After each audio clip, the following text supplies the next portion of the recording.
Hello, and welcome to the Shifting Culture podcast, in which we have conversations about the culture we create and the impact we can make. We long to see the body of Christ look more like Jesus. I'm your host, Joshua Johnson. Go to shiftingculturepodcast.com to interact or donate. And don't forget to hit the follow button on your favorite podcast app to be notified when new episodes come out each Tuesday. And it would help us out a lot if you would leave a rating or review on Apple Podcasts. It just helps with their algorithm, and it would be really good. It's pretty easy. Just go. Leave a star rating. 5 stars. It's awesome. Bree Mills, Alan Hirsch, and Craig Westhoff have been previous guests on the show. You could go back and listen to those episodes and more. But today's guest is Mandy Smith. Mandy is pastor of St. Lucia United Church in Brisbane, Australia. She is the author of The Vulnerable Pastor, How Human Limitations Empower Our Ministry, and the book Unfettered, Imagining a Childlike Faith Beyond the Baggage of Western Culture. We have a really good conversation on childlike faith, rest, Western cultural baggage, and proper use of power. I know you're going to enjoy this conversation. Here's Mandy. Mandy, welcome to the podcast. Thanks for coming on. I really appreciate it. Thanks for having me. Yeah, I'd love to hear your journey into a more childlike faith. And what did that look like for you personally? Well, of course, as children, it comes to us naturally. But when you grow up, you're taught to take on responsibility. And I don't remember anybody really saying to me, but also keep these other things. As you're taking on the good things of growing up, keep some things. And so as an artist, and as a kind of emotional person, I've kept, that part of me has been kept alive, but it's usually been in my spare time or not as a part of my faith publicly or my work. And so because I'm an artist, sometimes I get away with some of those things that people are like, oh, she's just an artist, you know. But I don't think it's just for artists, you know, and so it's only been in the last 5 years or so that I've really had permission to go there in my whole life and even in my ministry. It's a strange thing to think about leading a church as a child, and that doesn't mean being childish, but the context I'm currently in is basically a church plant in an existing congregation. And so there's no real set, like I make my own job in a way, which is wonderful in a way, but also really scary. Yeah. And so it means every morning waking up and saying, oh Lord, where am I? Where are you leading me today? You know, I don't know any. When I first moved here, I knew nobody in the neighborhood. I had no connections to this denomination. It was truly, it felt like starting from scratch, and a very, very small church that I was working from. And so really the things I've written in Unfettered have been really my ministry philosophy as well, to get up every day and say, Lord, you started this day. Lord, you're the one who's ultimately leading this church. How do I join with you? But it really began when I was on sabbatical, and I tell this story in Unfettered. About 5 years ago, I was on a sabbatical, and 8 weeks to myself, and I just thought, like, what am I supposed to do with myself? My kids are still at school, my husband's still at work. And I felt like the Lord say, you get to be like a child. And in the beginning, that was like, splashing in puddles and taking naps and just eating what I felt like eating. But it actually took on some significance when, one day I felt called to just lie in the grass. And if there was any moment in my sabbatical that was like a mountaintop moment, it came from that moment of lying in the grass. But there was so much pushback in me of like, what if I'm disappointed and God doesn't show up? What if it's just dumb? What if people see me and I look foolish?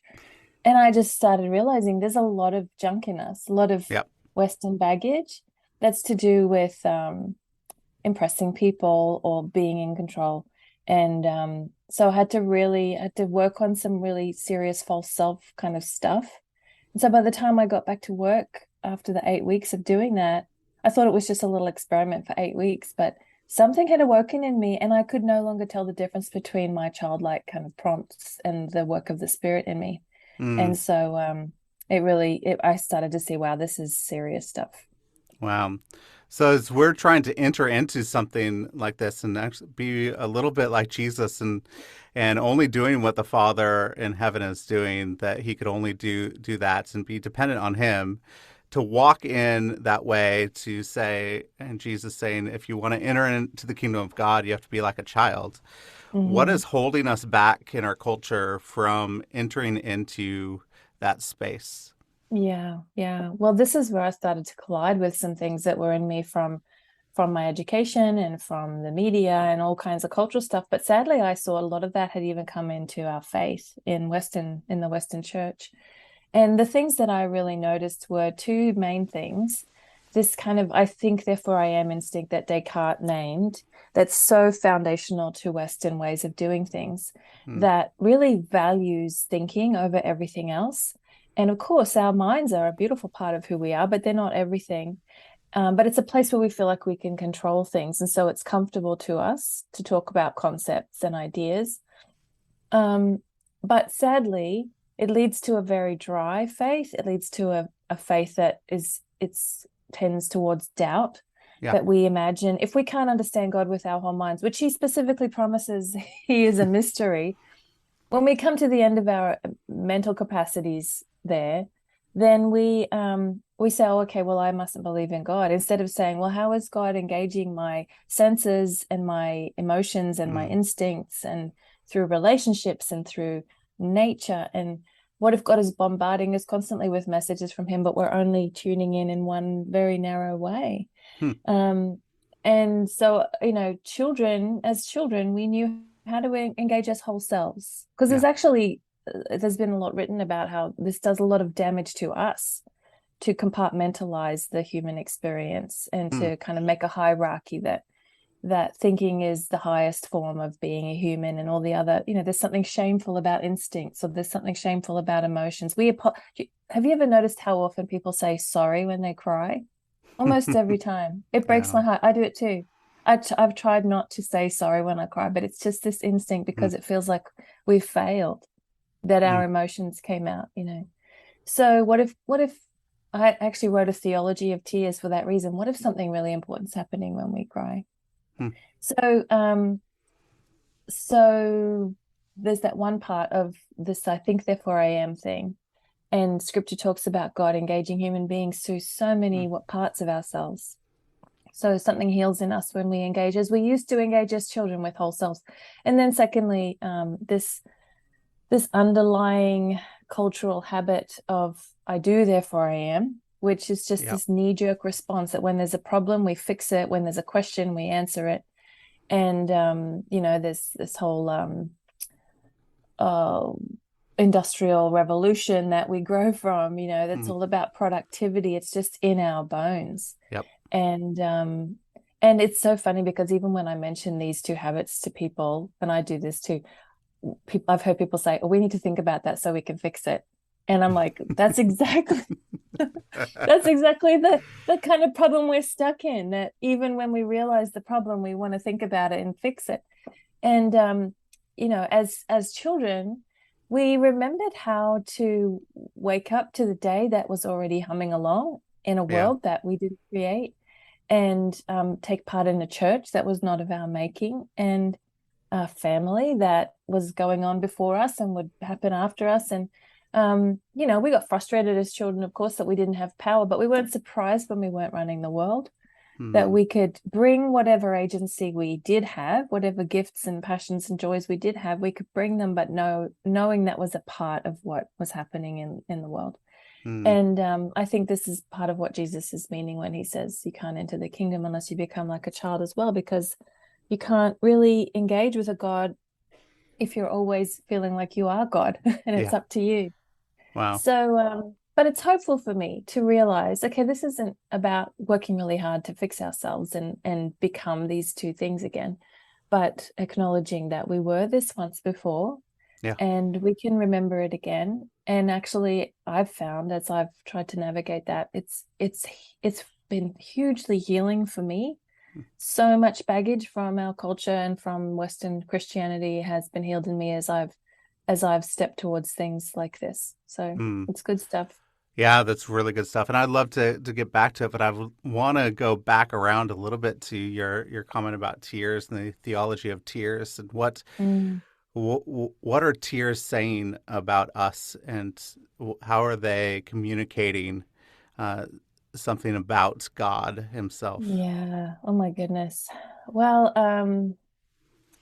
in my experience, tears usually come when there's just an emotion that's bigger than my body, bigger than my words, bigger than Yeah, my mind. And sometimes that's joy. Sometimes it's pure delight. I cry at yeah, movies all the time. And sometimes it's just like a glimpse of something so beautiful. yeah. Sometimes it's empathizing with the characters, um, but so many times the really big things in life, whether it's emotions or experiences and circumstances or just longing and Mm, joy and feeling God, connection to God, it's just more than words can say, more than yeah. our minds can ever explain. And oftentimes the tears come first and then the understanding might eventually come Mm, after the tears. It's a scary place to go. And it's like the Psalms sometimes begin with crying out to God, where are you? Are you listening to me? yeah. And in the kind of going into the mess, the psalmist often emerges in a new place, in a place of thanksgiving and praise. And Hmm. I think crying is a bit that way. And I think it's a we need to have a reverence for it when Mm, someone goes there with us, or when we go there, to say, wow, something sacred is breaking through here. hmm, We can't understand it. Will we be scared of it and try to just fix them or fix ourselves so we don't go to this place? mm. But I've had to share with my husband, because he worries so much about me, because I'm such a teary, emotional person. I've had to say to him, crying is not a sign that something is wrong necessarily. Crying is a sign that something is getting better, because Wow. something's been wrong, and now Yeah. now it's being released. And Mm, yeah, so I don't like to cry. Like, I'm actually a bit of a control freak. This is all very uncomfortable for me, but this is truth. This is reality. yeah. And it seems, I mean, hey, I have a 5-year-old son, and children like to cry, um, Hmm. and like to cry a lot. Oftentimes, when they don't get their way, they're trying to navigate Yeah. their emotional life within the world, and they often uh, like use their whole body to express who Mm. they are. Hmm. Often when I'm upset, I either stuff it down and don't talk about it and say, and then eventually a couple years later it'll come out and I'll explode. Or I am able to articulate what it is that I'm feeling and I'm saying it to somebody and we're trying to have an intellectual conversation about Hmm. what it is. What is it about a full body experience that can actually help us in our journey with God and our relationship with Mm. Him? Yeah. Well, I think kids are actually really good at naming things way before the things that we actually acknowledge as adults. Like, um, a child who's nervous will sometimes just say, I have like a rock in my stomach. Like, they're very Mm-hmm. visceral. They can experience, or they'll say, like, um they'll just explain bodily experience in a way that they're just really present to it. So we might feel the rock in our stomach and then take some time to think about it and say, oh, I'm anxious because I have a meeting today. But they just know how to be present in the body experience. And sometimes you can deal with the feeling, the emotional feeling. Like, there's Yep. something to pay attention to there, to be aware of where things are happening in us. Um, and so yeah, I think as kids we just were available to the things that were happening in us, to the joy of the things we saw. If there was a caterpillar, you just had to stop, your parent could not drag you to school because there was a caterpillar, for goodness sakes. Um, and that, like, I was actually on a plane last week, and there was like a 4-year-old boy in the aisle beside me. And every time there was a particular noise, there's always noises on planes of pings, and I think it was when the seatbelt sign went off and it went ding, ding, ding, or something like that. And every time he hummed it perfectly, like he heard it. Yeah. And all the grown-ups in the plane, it's just background noise to us. So he's picking this note and singing it every time. So there's just an availability to things that we've already learned how to filter. Oh, that's just the seatbelt sign. I'm not paying attention to that because I'm reading my book or whatever, you know. And of course, it's a good thing. You have to filter things. You can't be taking in everything all the time, but there are ways that God is speaking to us through sounds and through smells and through sights and through sensations on our skin and all the different ways that our bodies are working. And I don't want to miss one part of that. It can be overwhelming, but sometimes it's good. Yeah. So how do we enter into some practices to help us notice these small things and these different ways that God is speaking? Mm-hmm. Well, I speak in the book about rest, and I don't just mean that in the usual sense of taking off a whole sabbatical or having a Sabbath whole day every week, although those are incredibly transformative things. The work of resting is deeply countercultural, radical work. Yeah. And if I could say one thing that has transformed my life, it's been the work of resting. I understand why God got upset when the people didn't take Sabbath. Because you're resting from being God, really, from running the world for a day. That's good. And that changes you. That stays with you even when you come back to work. But rest, I speak about in a way that's just stepping away from running the world, which can be for 5 seconds, you know. So when there is something that's kind of wanting to interrupt our life, when there's a sunset on the way home from work, and you just want to get home and you don't have the time to stop and pause and watch the sunset. Yesterday, a bird landed right on my windowsill and looked right at me.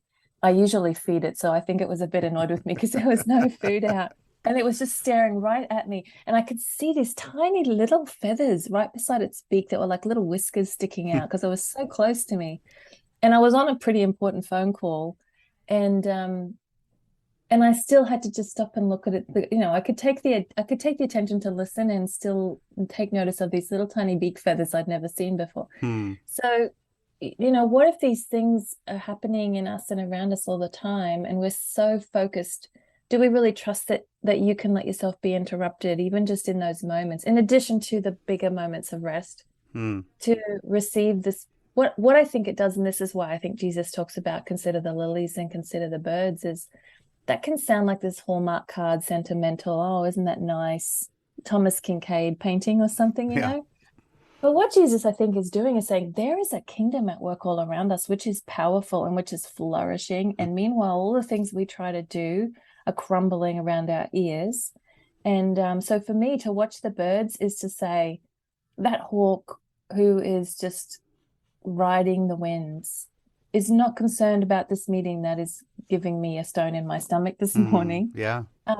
And it's doing just fine. Like, it's not adding the anxiety and the scarcity thinking. It might be hungry and it's looking for a mouse in the grass right now, but it's not saying, you know, it's not catastrophizing the way we do when we're looking for something. It's trusting the wind will hold it up. It's trusting there will be a mouse, and it's just pursuing what leads to life. And somehow, even though it lives without a home and without a job and without a bank account, it's having children, it's flourishing, you know, it's living in fullness as it's supposed to live. And that speaks to me of the power of the kingdom that's going on all around us and that we're invited to live in as well. Yeah. You know, oftentimes when I think of, you know, a lot of times when I think of practices or I think of things, I think of it through my own individualistic Western lens, that it's me doing this and me alone. But oftentimes, you know, Jesus modeled it in community as well, of what it looks like. I know that a lot of children, I mean, they get together with other kids. If there are kids that come over to my house and my son doesn't know them, they'll immediately start to play together and they'll engage in play when there isn't even a relationship beforehand. Right. I love that. Oftentimes, as community, how do we enter into being childlike and having a childlike faith communally Mm, and not just through our individualistic lens. absolutely. I think a lot of the ways that we experience how the church receives us comes from how we receive one another. You know, if Yep. we've been shamed by the church or rejected by the church, it's actually by human beings who are Hmm. speaking on behalf of God, whether correctly or incorrectly. And so I think the more that we overcome this baggage in ourselves, the less we give shame to each other, the less we reject one another um, for being open to God in these ways. And I do think too, you know, a big part of this rest that I'm talking about is um, receiving things that you didn't create, stopping from our own productivity and control of the world in order to, you know, when I'm talking about stopping to receive a bird on my windowsill, I didn't invite that bird. Yeah. You know, that bird just came and the Lord made that bird. I didn't make it. And I think community is another space where we're invited into, you know, we can't control community as much as we might be able to buy the home that we choose. Hopefully we can. Not everybody's able to even do that. But you can't then control who your neighbors are. Even if you could do a survey before you moved in, they could move away or they, you know, Yeah. um, we can't control the people God puts us among Hmm. in our church or in our neighborhood and or in our workplace. And so a part of that childlikeness too is receiving the community God has placed us in and trusting Hmm. that. I was just listening the other day to James Finley, who was a wonderful spiritual guide and um, who is, I think he's still alive. And he said, there is no shortage of spiritual directors in our life because we have other human beings we have to live with, and Hmm. they grind us like wheat. I think he uses the word, which is not necessarily a positive thing, but he says, you know, they bring joys into our life. They require things of us we may not choose to give, Hmm. um, and so even this is a practice that we may not even be aware of, and a practice that we may not have chosen, but to be shaped, to Hmm. trust that God is shaping us through the people He has placed in our lives, including the difficult people. Yeah. Um, you know, there is to receive that as a spiritual practice is a part of this as well, I think. Yeah. I love in your book when you contrast a little bit between childlikeness and childishness, Mm-hmm. and even adult likeness and then adultishness. Um, Yeah. and, using Jesus as an example for us and the power that he wields, being childlike and adult-like, and not usurping his power or abusing power on either side of the spectrum. Can you speak a Yeah. little bit about that and to that, about the abuse of power, and if we don't get this right, that we could abuse power on both sides? Yes, yes, because underuse is also an abuse of power, as well as overuse of power. And that's something that I've really found helpful, especially in a time where we're talking so much about celebrity pastors and abuse of power within the church, which I think is a really important thing to talk about. But it's easy to go to the other extreme Yeah. and to avoid our agency. And I always want to add this warning or caution when we're having that conversation, because then there's a lot of talk about make sure that you don't grasp for power, make sure that you're not one of these kinds of leaders who is, you know, going to fall because of all of these abuses. And I think those are really important warnings and cautions. At the same time, sometimes they're speaking more to people who wrestle with ego stuff and who like to be the center of Yeah. attention and have power.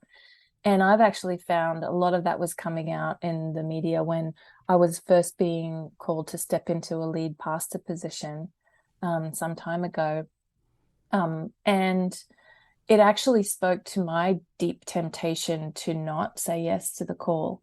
Hmm. And, you know, we see this in the prophets throughout scripture that many of them are saying, oh, no, I'm just a child, don't call me. Yeah. And who am I to say anything? And God's like, oh, you're looking at the wrong place. I'm not asking who you are. I'm telling you who I am. I'm calling you. And so it actually it tempted me into what I was being tempted to do, which is to avoid my agency and the voice that God had given me. And it's very easy to call it humility when you're saying no because you're afraid of the failure or the it's a huge risk to step into leadership. And especially for me, I had never seen a female lead pastor before, and so I was my own role model. It was terrifying. And as a performer, as a perfectionist, to have to step into the limelight when people are watching, can a woman do this? But you're wondering it yourself, and to have to practice in public is excruciating. So I had lots of reasons to say, oh yes, it's not good to pursue leadership, but God does call leaders. Yep. So and we saw that Jesus had amazing authority. He astounded people with his authority. And that authority came from his submission to the Father. It was not because he was better and smarter and all the other things that we think give us authority. So to come back around to the adultish, childish thing, it began for me with having to set aside adultishness, which I define as being afraid of powerlessness, in order to step into childlikeness. So to lie down in the grass and just be and experience God in that simple way, I had to get over this adultish instinct of like, no, I like to be in control. I don't like to look foolish. Thank you very much. So to step into that childlikeness, I had to set aside the fear of losing control. But there were some ways that God was prompting me in that place, that after months of exploring that and choosing to override my adultishness to step into childlikeness, there were invitations into things that were actually pretty scary. When I went back to work, back to the ministry after this sabbatical, the first week I heard the passage from James that says, if you have anyone among you who is sick, call the elders and pray. And as I heard the passage, there was a person in my congregation whose face came to my mind, and I felt a prompt to invite the congregation to pray for her to be healed. And this is someone who was so hard to imagine could ever be healed. Yeah. And we're not a congregation that prays for healing. And I just was like, nope, not going there, because what if I look foolish? What if God looks foolish? What if people are disappointed? What if she is disappointed? What if she doesn't want to be prayed for? And so from the childlikeness of setting aside our own power, we are invited into places that are really kind of scary and confusing sometimes. And so then there's a need for adult likeness, of embracing of the agency and authority that we do have.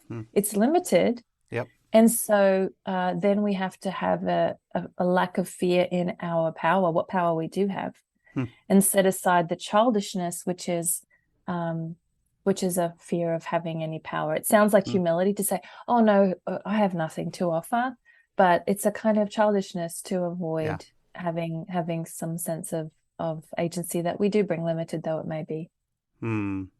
So a lot of it actually comes from fear. It's something that God told us more than anything else in the Bible is do not be afraid. And so it seems like a core issue for us, right? This fear as we want to step in to something, to be courageous. Don't be afraid. God's going to be with you in everything. I had to yesterday, I was taking my son to swim lessons. He didn't want to go.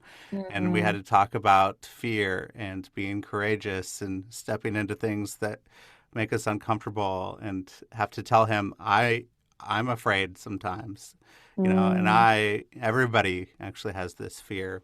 What are some ways where we could actually receive from the Father so that we could step in and say yes in fearful situations?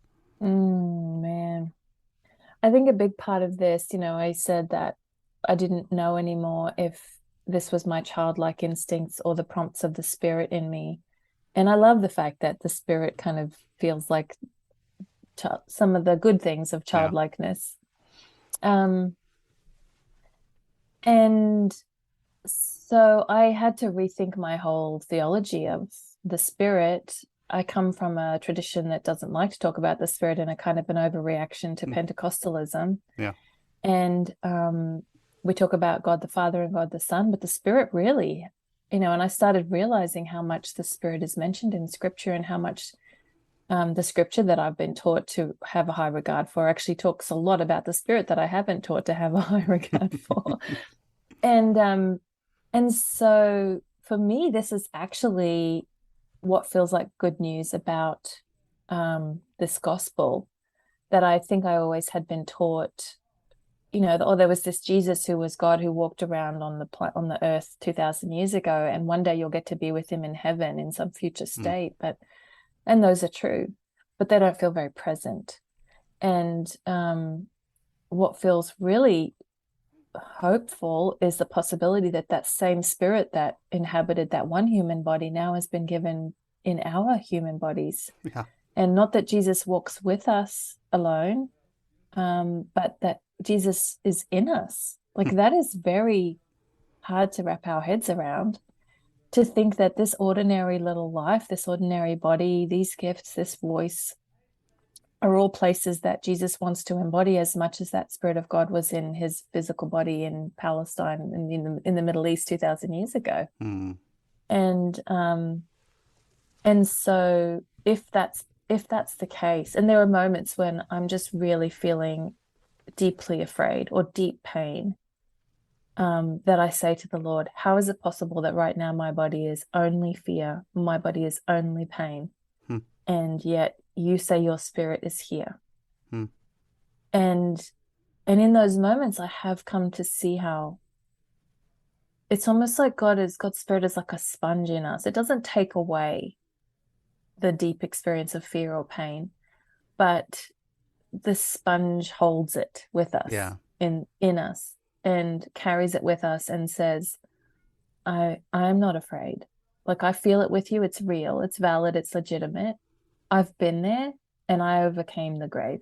And we can do this, So I'm afraid most of the time, honestly. I think I'm anxious most of the time.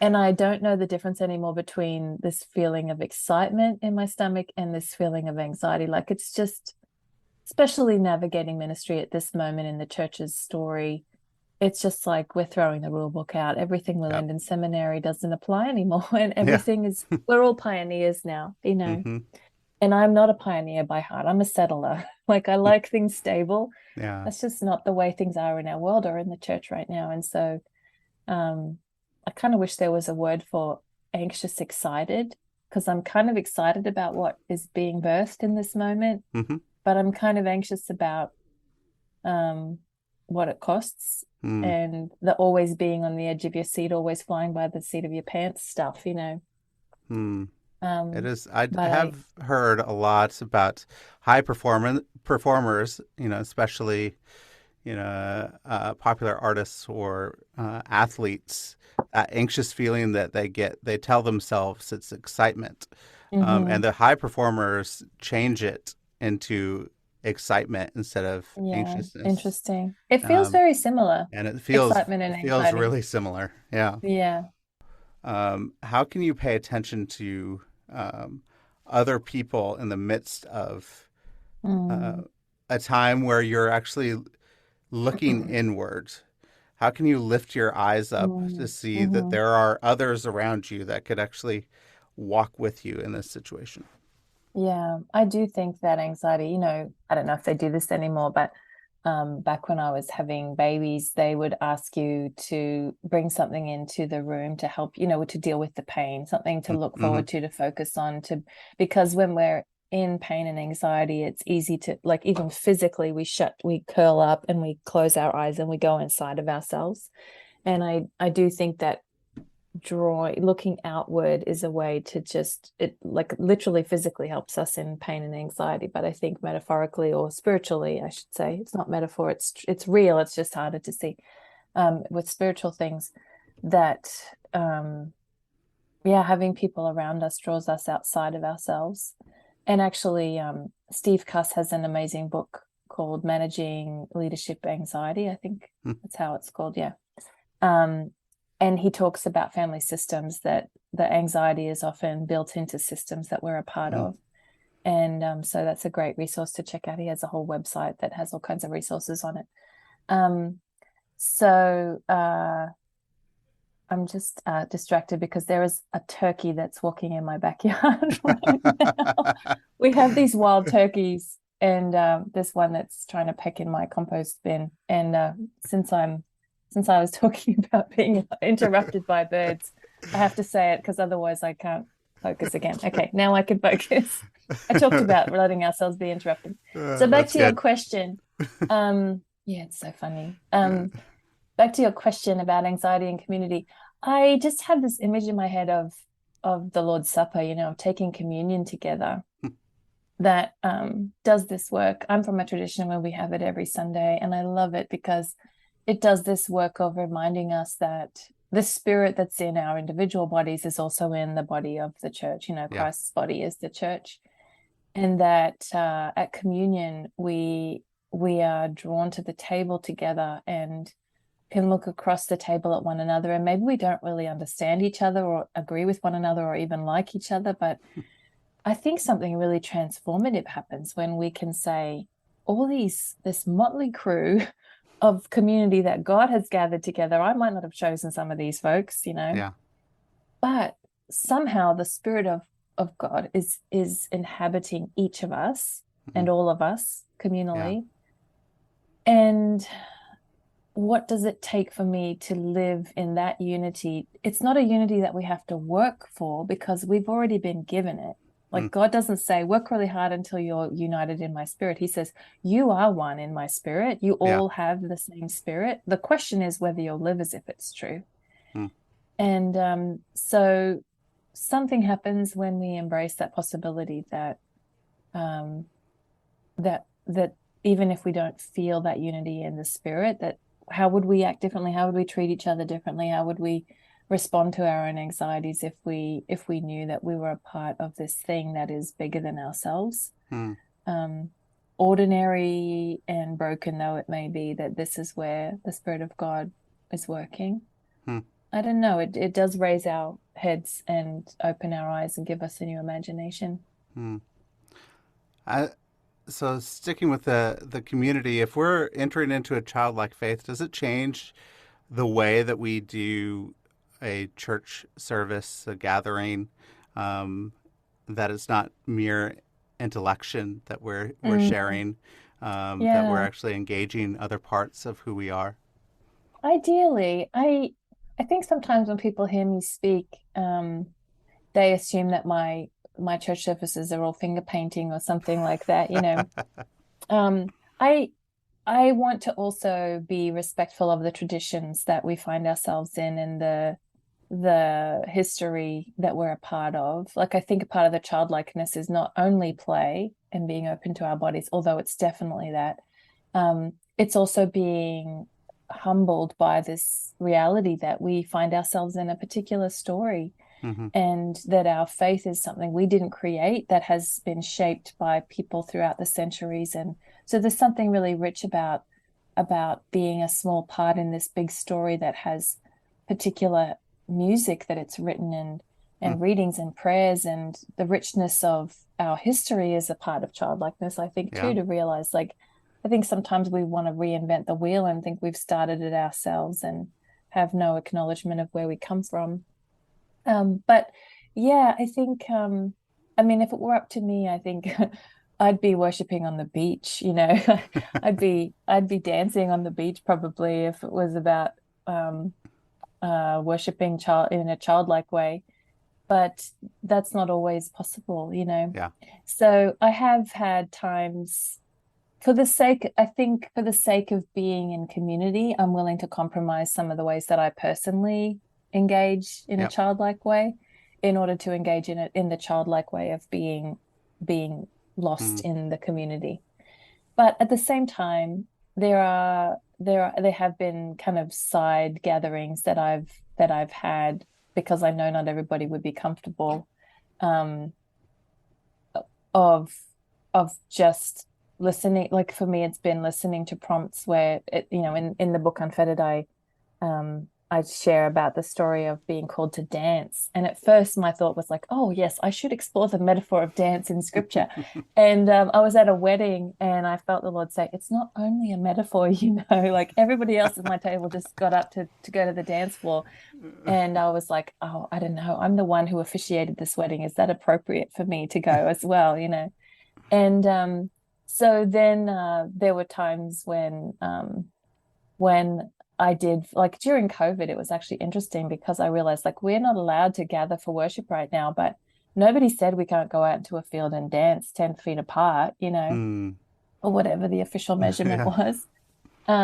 And so, not everybody took part in that in the community, but I just said, like, I've got this music ready. I'm going to turn up at this place, on this day. And if anybody wants to come and dance Mm. with me, and I felt really stupid doing it, but it was really fun. Another day, during COVID, I was like, well, parades would probably be okay. I want to have a parade. And, and so in the middle of COVID, I had this little penny whistle like you see, in like Celtic music, Yeah. in the middle. And I felt this childlike prompt in me one afternoon in the middle of COVID. Everyone's tucked away in their little houses. And I'm not an extrovert, I'm not an exhibitionist, but I was just so sick of being stuck in the house. I think I'm like, I'm gonna make a one-person parade. And I marched down my street playing my penny whistle, which I'm not very good at. Like it was very squeaky, mediocre music. Um, I put on this dopey hat and marched all the way down the street and back up again. And I was like, I'm kind of glad that nobody seems to be taking any notice, but I just needed to do this right now. And then a neighbor of mine said, what on earth were you doing? And they were like, I wish we joined in. And I was like, why didn't you join in? So the next week, I was like, okay, this time you can join in. So there was two of them. One of them had balls. There was one juggling and, and one with a drum. And we collected a few neighbors on the way. And it was just ridiculous. That we were like, well, this is COVID safe. We're distanced apart. We're outdoors right now, and it's ridiculous. But I'm kind of embarrassed to even tell the story. But at the same time, it was just so fun. And I think that was kind of worship too. It was a childlike thing. Mm. It was on a Sunday afternoon. It wasn't at church, but um, yeah, I there's love ways that. to invite people into those little things that give us joy. And what if instead of perpetuating an institution, people actually see something that gives us joy? That's Mm. really winsome, you Yeah. know. I think that's the kind of thing that draws people to the kingdom and to the Lord is Mm. that somebody says, wow, that actually is meaningful and transformative to somebody. I want to know more about that. Hmm. Are there ways that you found to let children lead? Oh, I just love kids. I just think there is a wisdom in them. I remember when my kids were really little, and it wasn't that my kids are remarkable. Of course, I think my children are remarkable, but like they were the ones that I happened to know the best. And I just came to a point where I said to my husband, I think we need to stop being astounded by the things they're capable of because they just keep being capable of carrying burdens that we wouldn't expect them to Mm. carry and comprehending things and saying things and understanding things that are way beyond what we would ever expect, especially spiritual things. Hmm. And so yeah, I think if if we if we really believe what Jesus says that we can't enter the kingdom unless we become like children, then that means that children are kind of our role models. Yeah. And actually, there's this crazy reality in Australia, which I know sounds very strange to Americans, where state schools, government run schools, have religious instruction half an hour every week. Hmm. And whoever is just local volunteers from local faith communities get to come and teach. It's Hmm. crazy. So I do this every week. And I was in a grade, it was year one, first graders. And we were telling the story of the resurrection. It was Easter time.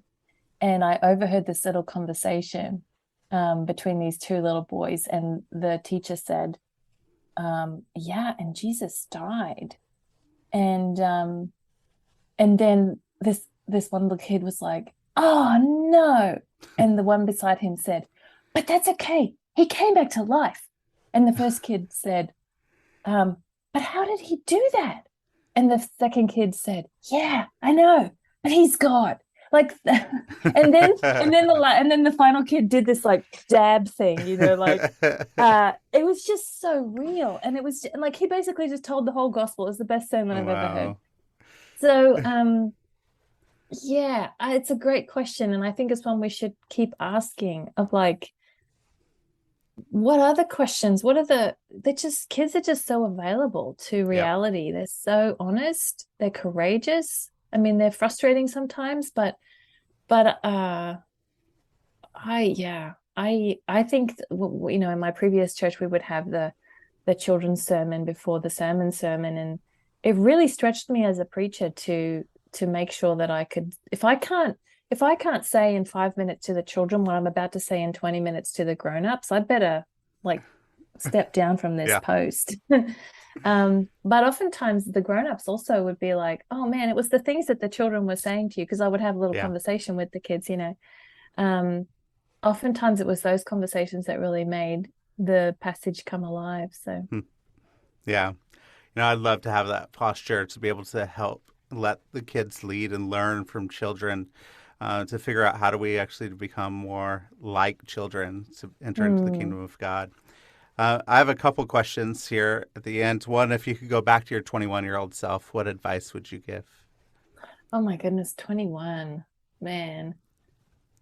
Oh, trust that the small things that you sense in the Lord and that you have in yourself are actually powerful, and that you don't have to be ashamed, because the kingdom is like yeast. The kingdom is like a small seed. Like these things are actually powerful, and that huge Roman Empire, which was so measurable in its armies and in its fortresses, no longer exists, but the kingdom of heaven is continuing on to this day, and it's alive in you. That's beautiful. That's true, and that's beautiful. I love that. Anything you've been reading or watching lately you could recommend? Well, Lord of the Rings, of course. I don't know if you've seen Yes. it, but I am such a Lord of the Rings fan, and read the books in college and have watched the movies over and over again. And Galadriel is my favorite, Mm, and she is the main character of this new series, or one of the main characters. Um, it is so just a beautiful, beautiful looking show. Oh It's my so, goodness, so good. yeah.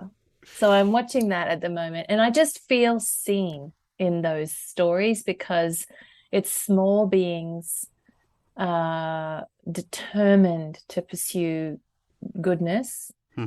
in the face of such immense darkness. And so that just feels very real to life. Um, I'm reading a couple of things at the moment. Andrew Root is really resonating with me at the moment, and I've got about 3 of his books open.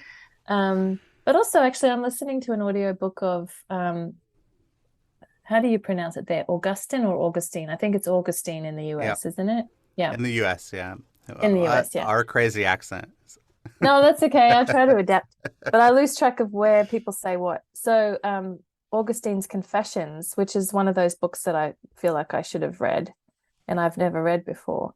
Um, and the language is, obviously a bit difficult sometimes, but his sentiment is so relatable. He's so real and surprisingly um human for a book that's over, I think 1700 years old, Yeah. so good Yeah. one.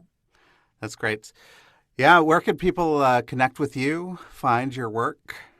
Yeah, I have a website called thewayistheway.org, and there they can find a blog and links to my books and other ways to engage, some videos and other things too, a bit of artwork as well, which I do not claim to be an artist, but people have asked me to see things I describe in my writing, so it's there in case people want to see it.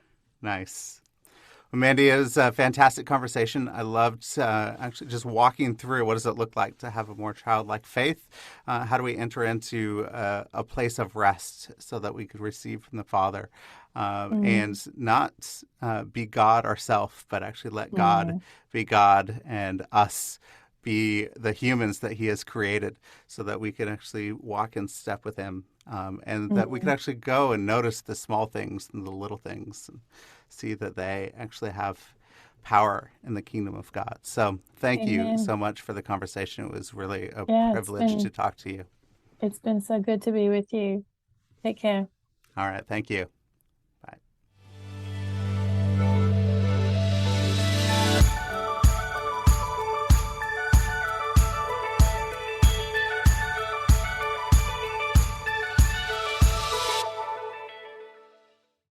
Thank you for listening to the show today.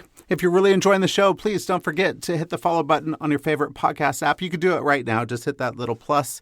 And then I would love it if you would leave a rating and review on Apple Podcasts. So you could go right now to the show and leave a star rating and review and let us know how you are enjoying the show. And find us on Facebook and Instagram. So if you want to connect, interact, I post a lot of quotes and different things that you could actually interact with the episodes and let me know how you are enjoying the show. If you feel inclined to donate, there is a support the show link in the show notes, and it would send you directly to a page where you could donate so that new episodes can be produced for your enjoyment. So thank you so much for listening, and I hope you have an incredible week.